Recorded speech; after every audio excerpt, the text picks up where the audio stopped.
اعوذ باللہ من الشیطان الرجیم بسم اللہ الرحمن الرحیم۔ ایک روایت میں یوں بیان کیا گیا ہے کہ ملک روم میں ایک بادشاہ تھا جس کا نام دقیانوس تھا۔ اللہ تعالیٰ نے اس کو بہت بڑی سلطنت دے رکھی تھی اور فوج و لشکر بہت کثیر تعداد میں تھا۔ اتفاقاً ایک روز کسی قاصد نے آ کر اس بادشاہ سے کہا کہ فلاں بادشاہ تیرے ساتھ لڑنے کی تیاری کر رہا ہے اور اپنی کثیر تعداد میں تیرے مقابلے کے لیے آنا چاہتا ہے۔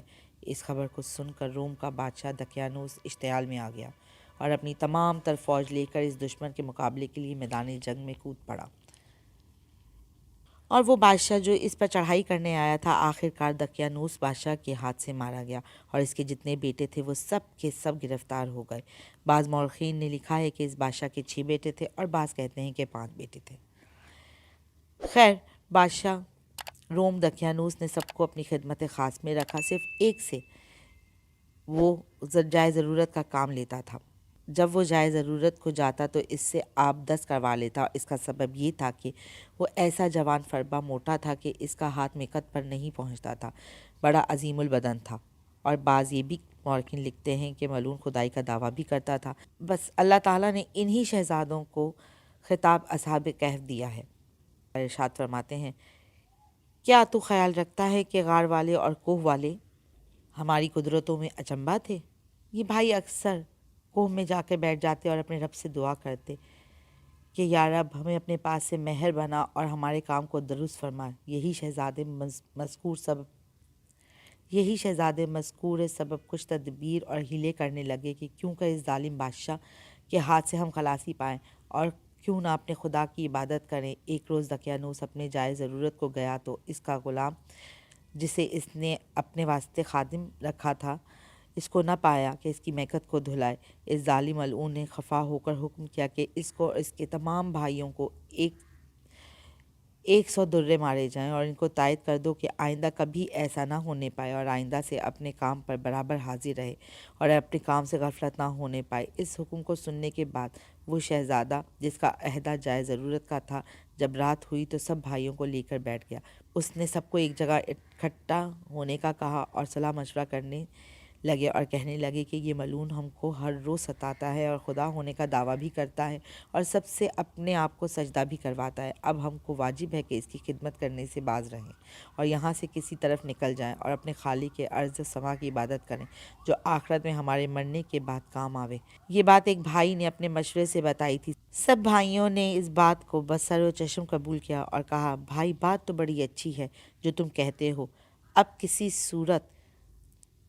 کس صورت و تدبیر سے یہاں سے نکل جانا چاہیے؟ تب باقی بھائی بولے کہ ایک تدبیر ہے کہ وہ ملعون میدان میں چوگان کھیلنے کو جائے اور ہم کو بھی لے جائے۔